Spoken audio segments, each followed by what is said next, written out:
उस औरत ने अपनी विला के अंदर ट्रक भरकर अजगर छोड़ दिए। फिर उसने विला की चारों तरफ की दीवारें 10 मीटर और ऊंची करवा दी। इसके बाद उसने चुपके से घर का पानी और बिजली भी बंद कर दी। जब पूरा विला बाहर की दुनिया से कट गया तब जाकर वह खुश हुई। उसने ये सब इसलिए किया था क्योंकि उसकी आंटी उसकी गैर मौजूदगी में उसका घर हड़पना चाहती थी। एक दिन आंटी ने कहा, झुकसिया, मैंने सुना है तुम घूमने जा रही हो। मेरी फ्लाइट है, जल्दी बताओ क्या चाहिए। बहुत अच्छा, तुम्हारे कजिन का परिवार छुट्टी मनाने आया है। हमने होटल ढूंढा था लेकिन छोटे से कमरे के भी हजारों रुपए लग रहे हैं। हम अपना सारा सामान भी ले आए हैं। तुम कुछ दिनों के लिए बाहर जा रही हो इसलिए हम यहीं रह जाएंगे। हम तुम्हारे घर की देखभाल भी कर लेंगे। झुकसिया, हम परिवार हैं, तुम हमें बाहर तो नहीं रखोगी ना। बच्चे पूरे दिन सफर करके थक गए हैं। एक बच्चा बोला, मम्मी मुझे इसी बड़े घर में रहना है। दूसरा बच्चा भी बोला, मुझे भी यहीं रहना है। आंटी ने कहा, तुम्हारी आंटी का घर इतना बड़ा है, यहाँ बहुत जगह है, ये बगीचा भी बहुत अच्छा है। आज रात यहाँ खाना बनाएंगे और पार्टी करेंगे। तुम्हारे कजिन के बहुत सारे दोस्त हैं, उन्हें भी बुला लेंगे। झुकसिया ने कहा, आंटी मैंने अपना घर किसी को रहने के लिए नहीं दिया है। आंटी हैरान होकर बोली, किसी को?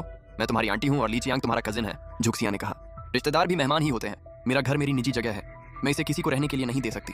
और इस लॉन की अभी मरम्मत हुई है, अगर छुट्टी मनानी है तो होटल या एयरबीएनबी बुक करो। आंटी गुस्से में बोली, कुछ दिन रहने से घर खराब थोड़ी होगा। तुम्हारे कजिन ने तुम्हें बचपन में गोद में खिलाया था, अब तुम्हारे पास इतना बड़ा घर है और तुम हमें अपने से छोटा समझ रही हो। झुकसिया बोली, जब तुम्हें पैसे चाहिए होते हैं तब हम परिवार होते हैं, लेकिन जब मेरी मदद करने की बात आती है तब परिवार का बहाना याद आता है। अब मुझे जाना है। आंटी बोली, तो पहले घर की दूसरी चाबी दे दो। झुकसिया ने कहा, मेरा घर किसी के लिए खुला नहीं है, तुम्हें जाना होगा। तभी घर की सुरक्षा चालू हो गई। दरवाजा लॉक हो गया है, सिक्योरिटी मोड चालू है। आंटी बोली, चाबी नहीं दोगी? ठीक है, मैं खुद अंदर चली जाऊंगी। तुम सिर्फ एक अनाथ लड़की हो, हम अंदर आ भी गए तो तुम हमारा कुछ नहीं कर पाओगी। कुछ देर बाद झुकसिया के फोन पर अलर्ट आया। क्या वे अभी तक वहां हैं? फोन पर चेतावनी आई, दरवाजे की बिजली की लाइन काट दी गई है, मुख्य दरवाजे का लॉक तोड़ा जा रहा है। झुकसिया हैरान रह गई, उन्होंने सच में मेरा दरवाजा तोड़ने की कोशिश की? मैं उन्हें ऐसे नहीं छोड़ूंगी। उधर आंटी लॉक तोड़ने वाले आदमी से बोली, ये मेरी भतीजी का घर है, उसने मुझे घर देखने के लिए कहा है, वो चाबी देना भूल गई है, अगर कोई दिक्कत हुई तो जिम्मेदारी मेरी होगी। वह आदमी बोला, मैडम ये लॉक अलार्म से जुड़ा है, इसे तोड़ना खतरनाक हो सकता है। आंटी बोली, हम परिवार हैं, मुझे किसी कागज की जरूरत नहीं है। झुकसिया ने तुरंत कहा, पूरी रिकॉर्डिंग सेव कर दो, मुझे सबूत चाहिए। फोन ने जवाब दिया, रिकॉर्डिंग सेव हो गई है। झुकसिया बोली, अब मुझे इन्हें रोकना होगा। उसने आंटी को फोन किया, क्या तुम वहां पहुंच गई हो? लॉक तोड़ने वाले आदमी को तुरंत रोको और मेरे घर से बाहर निकलो, मैंने तुम्हें अंदर आने की कोई इजाजत नहीं दी थी। आंटी बोली, हम सिर्फ कुछ दिनों के लिए रह रहे हैं, तुम्हारा लॉक नहीं खुल रहा था इसलिए मैंने उसे बदलवा दिया। हम परिवार हैं, क्या तुम सच में हमें कानून की धमकी दोगी? झुकसिया ने कहा, ये मेरी आखिरी चेतावनी है, अभी के अभी घर से बाहर निकलो। आंटी ने फोन काट दिया।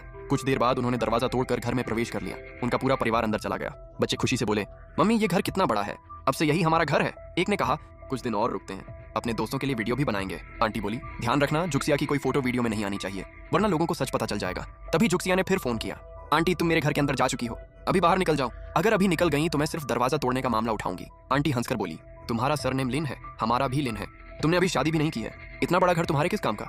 आखिर में ये किसी बाहर वाले को ही मिलेगा, इसलिए सोच समझकर कदम उठाओ। झुकसिया ने शांत होकर कहा, तुम मेरे घर की देखभाल करने के नाम पर अंदर आई थी, अब तुम इसे अपना घर समझ रही हो। उधर एक बच्चा दीवार देखकर बोला, मम्मी ये दीवार बहुत बड़ी है, मैं इस पर एक बड़ा डायनासोर बनाऊंगा। आंटी बोली, बना लेने दो, बच्चों को खेलने दो, झुकसिया के पास बहुत पैसे हैं, गंदी हो गई तो फिर से पेंट करवा लेगी। बच्चे ने दीवार पर पहली लाइन बना दी, फिर बोला, अब मैं पूरा डायनासोर बनाऊंगा। आंटी ने झुकसिया का फोन काट दिया, फिर बोली, उसे ब्लॉक कर दो, देखते हैं फोन से बैठकर हमें कैसे रोकती है। झुकसिया सब कुछ सुन रही थी, अब उसे समझ आ गया था।